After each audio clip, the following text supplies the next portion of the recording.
Welcome to the Small Business Podcast series, where every week we are introducing guests from various elements of the industry where we're supporting small business owners. And small business owners utilize various resources because we don't have the resources to be able to take on everything ourselves or the knowledge. Like to be able to run a business takes multiple facets of things. And whether that's in accounting, whether that's marketing, whatever it may be. And today we actually found somebody that will help, I think, every small business owner out there because we all struggle with this. I've struggled with it for my life. And I know that other business owners out there struggle with it, but it comes around accountability and that fear of getting on camera. So we have Vikram Rajan, who's the co-founder of VideoSocial, and he helps develop habits and accountability around doing your own vlog, video log. And it's going to be a great conversation. Welcome to the podcast, Vikram. Thank you, Jason. I'm excited to be here. Yeah, tell us a little bit more about what VideoSocial is and how you're helping in this build this community of accountability. One of the most strange things to do, like I'm doing right now, is to stare into the black hole of a webcam, and especially when you're video blogging or vlogging on your own, then pretend that someone else is on the other end of that camera watching us eventually, maybe live streaming, but eventually if it's pre-recorded. And so it's a very awkward experience. It's very easy just to procrastinate and do it tomorrow, and tomorrow never comes. And eventually, weeks go by and we never really record, let alone the first video, maybe even the second or the third. And the first time we do anything is never that good. And so from that aspect, you're gonna fumble and stumble, and then it's very discouraging. And so we bring together our clients. We call them members of our video blogging clubs called VideoSocials. I'm sure most of us have been to Zoom meetings that are really boring and droning, and you're just kind of rolling your eyes, and everyone's like off camera. VideoSocials are the complete opposite. It's a whole lot of fun. Everyone's on camera. It's short, 35 minutes. There'll be about 7 or 8 other professionals there. And it's very similar to a networking group on Zoom, if you've ever experienced that, where everyone kind of goes around the room and kind of does like a 1 minute elevator pitch. Ours is a little bit different. And networking is a byproduct. It's kind of the frosting on the cake. The real purpose, think of it as a kind of a workshop or accountability, as you put it. Encouragement is the way I like to think of it, where everyone takes a turn to present a 2 to 3 minute video topic, and the topic changes each week. And so when it's your turn, you essentially have 2 or 3 bullet points that you could run through on a post-it note that you kind of speak extemporaneously, but have a framework, and you kind of do your 2 minute presentation. Your video recorded, of course, but everyone else is hidden and on mute. And after you record your video blog, you then get some constructive feedback based upon a framework that can help you improve your messaging for next time, or kind of redo it again next week. But ostensibly, our members are creating a new video topic, a video blog, each week. And at the end of that meeting, you have a video blog that's ready to post. And then part 2 of VideoSocials is automation software that optimizes the video with the headlines and captions and an end screen featuring all your contact information and logo, perhaps the disclaimers if you need to have disclaimers if you're a financial advisor or an attorney or an accountant. And our automation software automatically pushes the video out to your YouTube, your Facebook, your LinkedIn, whenever you're ready. Or maybe it was just a trial and it was just practice, and you keep it private and you kind of use it for a blooper reel sometime next year.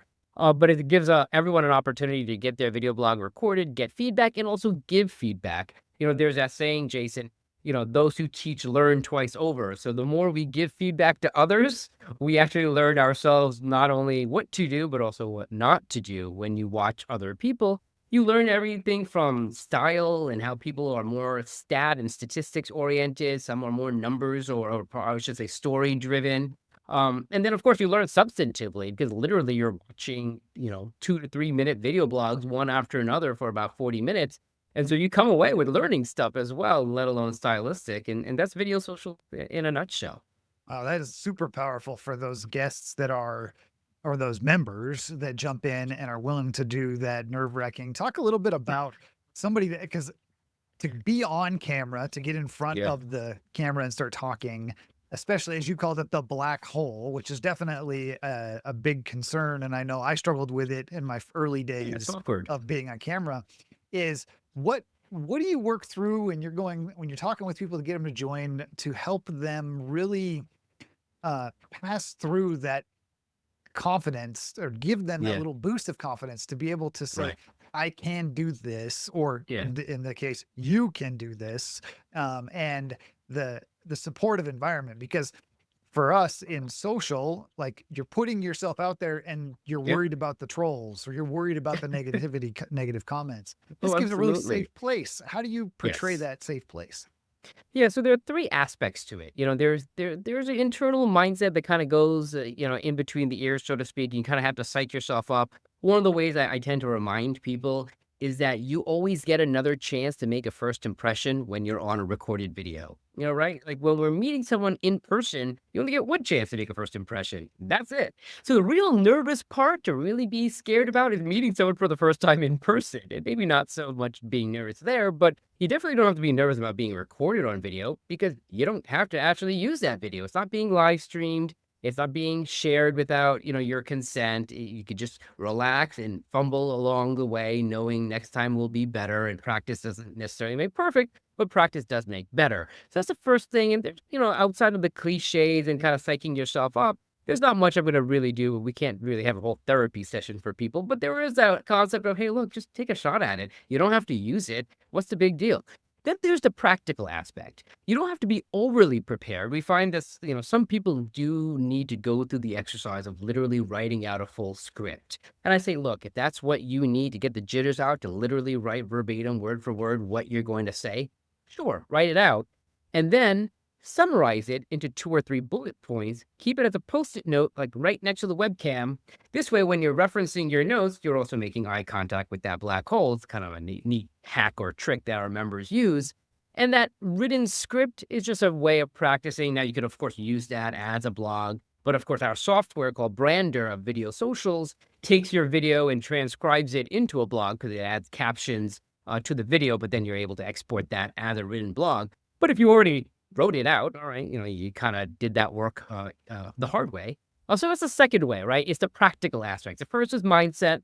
The second is a practical prep work of kind of thinking through. Part of that is using our blog Brainstormer, which I'm happy for anyone to get a copy of. They can use our blog Brainstormer and actually come up with topics either with another member or nowadays plug in the prompts of the blog Brainstormer into things like ChatGPT and have AI feed you some topic ideas.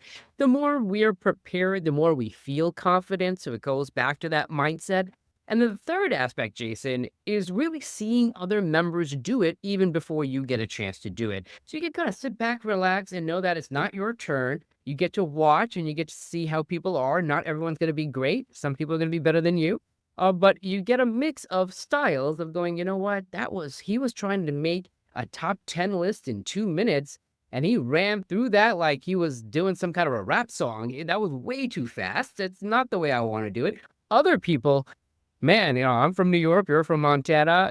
Sometimes people give you a little slow for those of us in New York, and we things to be a little bit faster. But maybe I'm talking too fast for some people who are not used to it.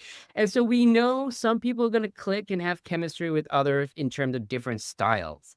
And so that's the best aspect of video socials is learning from each other and knowing what clicks for you. We actually have a no shooting policy at Video Socials. We do have a framework that enables us to give constructive feedback and get that feedback. But part of it is we don't should each other. We don't say what you should do because I don't necessarily know if you should, for example, use that acronym and that jargon because maybe your type of clientele expects you to use that type of jargon.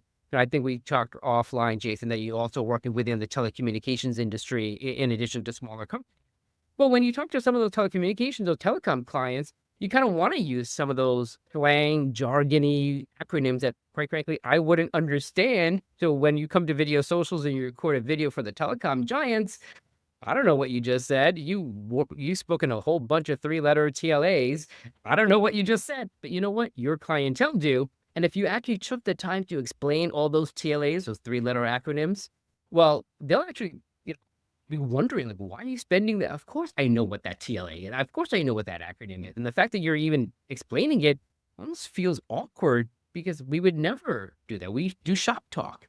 And so that goes into kind of knowing who your audience is. So we can't necessarily shoot each other, but we can definitely hone the style, let alone, if not the substance, of how to keep it short and simple, where you get rewarded with points that you can use to point towards things like captioning and other automation when you keep your video short and simple. You get up to 3 minutes, but can you do it in one?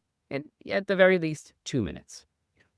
Yeah, I was part of a video coaching program Sure. here in the last year that you had 90 seconds. Yeah. And to be able to communicate a question or what you were working on in 90 seconds was very, very challenging to be able to do. Even today, I catch myself doing stories on Instagram and you're like, oh, you get 1 minute. Well, how do you try to portray everything you want to talk about in 1 minute? Sometimes it takes two or three tries, but Sometimes you it could takes do two or it. three times. And of course, you can have part one of three where you have three video blogs strung together. And that's an easy way of kind of going, look, this is a complex topic. I don't know how I'm going to fit it all in 2 minutes, let alone 1 minute.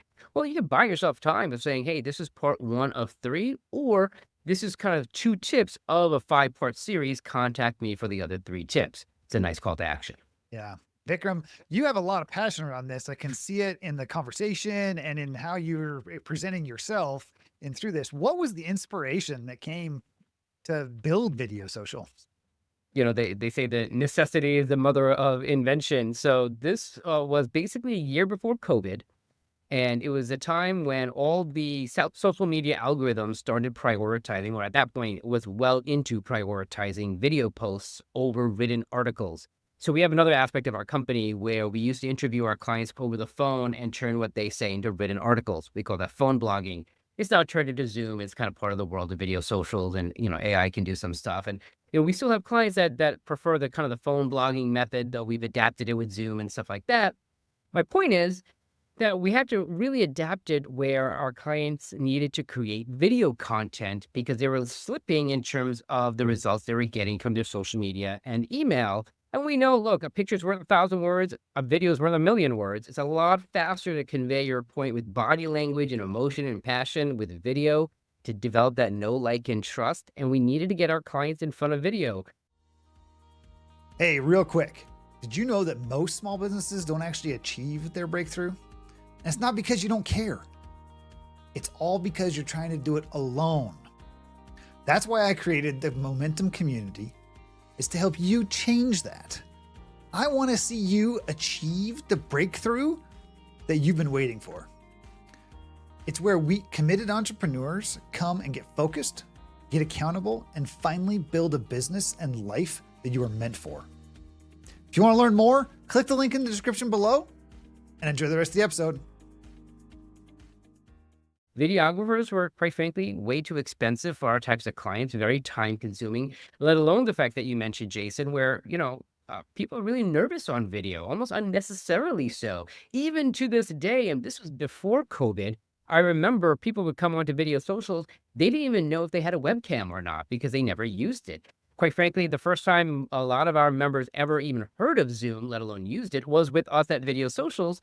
I turned to my business partner, Mark. I said, look, a lot of our clients know each other from professional associations, bar associations, CPA societies, networking groups. My business partner, Mark, he was president of an organization called Toastmasters, which is a wonderful public speaking practicing group, still in existence, a wonderful organization. He ran the largest chapter of Toastmasters in Hawaii and one of the largest in the country. And I said, look, Mark, what if we did something where we kind of took some parts of Toastmasters and some parts of a networking group and some parts of a mastermind and created something new, for lack of a better phrase. We called it a video blogging club. Didn't know what else to call it. And we said, look, we could bring together 7 or 8 of our clients together. We'll call them members. And in about a half an hour or 40 minutes, we can kind of run through everyone and everyone can take turns and kind of do what they do at Phone Blogger. Instead of it over the phone, we'll use this new thing called Zoom. We'll make sure everyone is hidden and on mute, and we'll kind of come away with basically 7 or 8 video blogs that we could then send to them. And in the beginning, all right, they have to figure out how to get it posted, and then we created automation software that can handle that part 2 aspect of, now that you have the video, now what? How do you get it out there? We solved that problem next. But in the beginning, it was very much that. And then, as you can imagine, during COVID, when people couldn't be in person, everyone started running to systems like Zoom and having networking groups on Zoom, et cetera. And we're like, hey, look, we're not really a networking group, but we're a productive aspect of creating content. And, whenever you put well-connected, well-seasoned, well-meaning professionals in any kind of environment, be it, midnight basketball or PTA or a video blogging club, networking is going to happen. Referrals are going to happen. And so our members inevitably share each other's videos. We help our members see when each other when we each post our videos on LinkedIn. It's part of this kind of member feed that all of our members get when they access their own video. And it's kind of fun to see another member post his or her video on LinkedIn. We don't really even have to watch it on LinkedIn because we were in the room when it happened. So we can essentially assume it's that same video that he just recorded yesterday and click share because it was such a fantastic video. It resonated with me. I know it'll resonate with my types of connections on LinkedIn or Facebook, etc. And so our members are constantly sharing each other's videos. So in addition to the natural referrals that our members get just by knowing each other, they also get that multiplier effect of getting each other's content shared for all the right reasons. That it's not just kind of a fake sharing of like, hey, you share me, I share you. It's authentic because we were actually in the room recording the videos together. And it becomes this wonderful cross promotion community in addition to developing the habits of video blogging. Wow, it was so interesting you brought up Toastmasters because I was thinking it's literally the virtual version, and It's it's kind close. of, yeah, we maybe took it to the next level. I mean, I think Toastmasters is great from a public speaking standpoint. It's very competitive in certain cases. They still kind of measure the ums and the ahs. We don't want to do that. I feel the ums and the ahs are a very natural part of language. We don't, it's not competitive at all. Video social is very cooperative purposely. So we've taken aspects of aspects of Toastmasters, but we've taken aspects of networking groups and of masterminds, et cetera, and said, hey, look, I can learn from all sorts of models. And how can we kind of create something different where someone could actually be a member of Toastmasters and Video Socials at the same time? We're not mutually exclusive. We don't do what they do. Similar to other networking groups or masterminds or a video coach or what have you. People can do videos on their own in addition to being a member of Video Socials. I can get on the treadmill and jog on the treadmill on my own, but I could also belong to a Zumba class, which is kind of what Video Socials would amount to. And Yeah, so, that's yeah, we like definitely to do something different.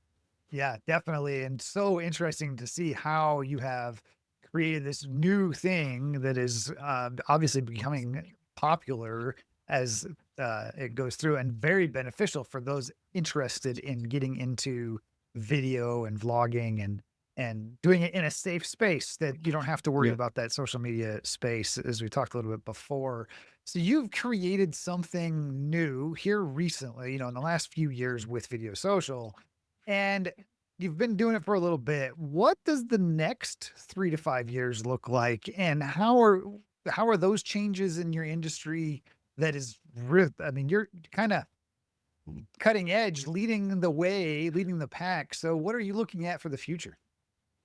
So in some ways, there's a timeless aspect of Video Socials. It's time management, it's habit forming, it's encouragement of a community, belonging. Those things I don't think will ever go away to some extent. But then there is the aspect of knowing the benefit of this kind of cross promotional video podcast type concept. And so a few of our members about 2 years ago wanted to do longer form videos, like, very similar to what we're doing, like a 20-minute video interview podcast where they would bring on their referral relationships or potential clients or even current clients and have a conversation with them for about 20 minutes. And so we said, look, yeah, we could produce a 2-minute video, we could produce a 20-minute video. And so now we run close to 30 different video interview podcasts. We call that Video Socials VIP for video interview podcasts. But it's wonderful for us to call our clients VIP, and they're interviewing and having conversations with their VIP. So we play on that metaphor and that acronym a lot. But what we've also noticed is that once they create that orange of a great fruit of content, well, we can squeeze that orange even more and ironically go even backwards. We have that 20-minute long form video, but then we can create clips out of that and kind of create the micro video blogs out of that. And so a lot of our video blogging clients graduate, if you will, to VIP and then ironically come full circle and end up creating clips that turn into not necessarily video blogs, which are kind of purposely standalone entities or pieces of content clips are literally that. They're teasers. I'm sure you know, Jason, but for your viewers and listeners. So those are clips that turn into Instagram Reels and Facebook Reels and YouTube Shorts, etc. And so we produce that as well because there's obviously a need from a content perspective. But more importantly, from our perspective, it's another way of fostering community and networking and word of mouth referrals from our clients or through our clients with their colleagues as well. And so, as much as our members get referrals from each other, very often they have referral relationships even beyond video socials, of course. And that's when their VIP platform, their video interview podcast becomes a natural cross promotion tool. And then coming soon will be more automation software. Part of Video Socials is Brander, which is our automation software. We're working on polling software that engages each other's audience even more creatively than what we can do right now with podcasts. Meaning, I'm excited to be on this episode, and I'm looking forward to when it goes public for me to share this episode and your podcast, Jason, with my circle of influence after it publishes. Well, I'm sure you schedule your guests weeks in advance. I schedule my podcast guests easily 3-4 weeks in advance, sometimes 6 to 8 weeks in advance. Well, it gives us that opportunity of that pre-recording time. Conferences and seminars, they tend to do a lot of pre-promotion, right? They're selling tickets, so they want to do that pre-promotion. But ironically, as podcasters, very often we're not doing a lot of announcing, let alone engaging before our guests come on to our podcast. And it dawned on me, well, there's an opportunity of not only cross promotion after the episode gets published, but what if we put together a topics poll and put it out on our LinkedIn, our email, other social media, and started asking each other's circles of influence, hey, Jason and I are thinking about talking about one of these two topics. Which topic do you find more interesting? And have our colleagues, our connections start voting on which topic would be more interesting to them. And maybe they have a third alternative that they'd like to submit. They may be voting because they wanted to be nice, but not necessarily that they were interested for themselves. Well, that gives them an opportunity to be extra nice and share that topics poll with their circle of influence. And now we've essentially multiplied our potential engagement, twicefold, threefold with all of our raving fans sharing our topics poll. But also, of course, it gives us insight in terms of which topics should we really be focusing on. And potentially, a lot of my clients use their podcast as a referral marketing tool. And as people are voting on each other's topics, we're pulling in people who potentially could be clients of our services. And so you'd basically be fishing in my pond, pun intended, and finding people who would be interested in your services. And potentially we put out a topics poll to your circle of influence, and they find out that Video Socials is an opportunity for them. And this is referrals happening because of our podcast weeks before we're even recording our podcast. And now doing all that episode after episode after episode can be really tedious. The polling that happens on LinkedIn and Facebook, they're kind of like dead end. They don't really capture email addresses. They don't go to a lead magnet. There's a lot of issues there. It's not really a funnel. And so we basically created a topics polling funnel software that we're right now testing. It's kind of in the beta stage right now, but if anyone wants to come test it with me, they can contact me. And it's called Applaud. It's like Applaud being UPPLAUD, applaud.com. You can learn more about it at the website. It's in private beta right now, but I'm hoping by the time it gets warm in both of our locales that I get outsiders to start using it as well. Yeah, and by the time this actually goes, it may be close to that Cool. spot because we're quite a ways out on our launch series. Well, But there you go. Well, then I welcome so people to come check out Applaud, and that's kind of the next aspect of monetizing and developing referrals from podcasts and video blogs. yeah, no, those are some absolutely killer insights and stuff that people I can guarantee hadn't been thinking about. And so those are some of the big nuggets for this podcast. Vikram, it has been such a fantastic conversation, getting to learn more about Video Social. You ready to jump into the tail end here and go through our lightning round? I'm scared, but I don't know if I'm ready, but let's go. Everybody's scared, but everybody has fun. So we'll go with that. That's another good tagline for Video Socials. So go ahead. So questions are simple, meant to be quick hitters. Coffee or tea? Coffee. Cats or dogs? And of course, I know you made, but it could be Indian masala chai tea as well. But okay. Yes, Coffee. like that, but it's the preference, right? So Coffee. Yeah. I'm more okay. cats or dogs? I like cats. I like that independence, but we've had both. Yeah.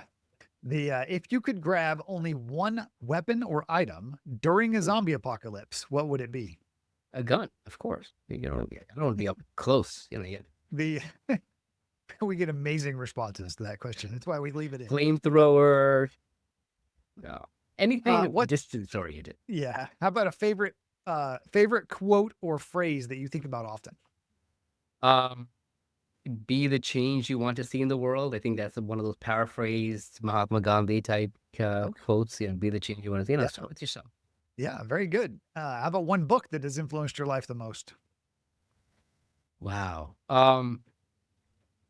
So you probably know who Russell Brunson is. Yep. And yeah, so people have very strong reactions to Russell Brunson. And I am honestly amazed at how amazing his books, in plural, are because in my opinion, comes across as someone who's going to write a lot of fluff and BS just to basically sell you on something else and kind of have a step ladder approach. Amazingly, his book, Expert Secrets, I'm literally listening to it for the third time again. I'm an audiobook and podcast guy, right? So I listen to a lot in multimedia. And it is actually really worthwhile. And so as much as I'm not a huge fan of that bro marketing and kind of standing in front of a Lamborghini and kind of that's just not my style. Um, he's actually substance and style, and I think that's pretty cool. So yeah, I'll give him credit for that. Yeah. Very good. And then lastly, what is the biggest challenge you have had to overcome and one lesson that you have learned from it? Uh, Underpricing would probably be the number one lesson of not necessarily pricing based on the value that our clients, members, customers get. And thinking only on what does it cost and like cost plus percentage. And for a long time, that's been kind of my mindset of how to make it as cost effective as possible. And I still want it to be cost effective, of course, but because I'm of that mindset of how can we make this simple and easy for not only us but our clients. And I realized, look, it's hard to even know not only all your costs now, but all your costs in the future as staff, promotions have to happen, raises have to happen, advertising and customer acquisition costs have to happen. And so undervaluing and thus underpricing has been a very hard lesson for me to learn. That is a very big lesson for all of you small business owners that are listening out there is to really, rewind and listen to the answer to that one again, because that is a very important part of every business owners. And we have all had that problem. We want to provide a great value. We want to do it at the right price, but the right price is what the market will bear, not what you feel is the right price. Because chances are you're not accounting for those little things that we just talked about. Vikram, how Right. can our listeners get a hold of you if they want to learn more about Video Social or you yourself? Easiest for me an email, Vic, that's VIK at VideoSocials, plural, S at the end, VideoSocials.net. Vic at VideoSocials.net is the easiest way to email me. Of course, that's also our website. In the top right corner of VideoSocials.net, you can come as a guest and you don't have to record a video the very first time. You can be a bump on a log, though most likely we're going to be pushing and prodding you for at least do a practice video. And your first video can literally be your why. Why do you do what you do? And that might even be worthwhile for you to share on your Facebook and LinkedIn and your website, or not. Just use it as practice. But come experience it. But definitely the second time you come for Video Socials as a guest, you definitely have to record. That's the rule. That's the price of admission for coming as a guest the second time. But come on as a guest. VideoSocials.net. Vic at VideoSocials.net is my email. Thank you, Jason. Excellent. All of that information will be in the show notes below or the description if you are watching this on YouTube.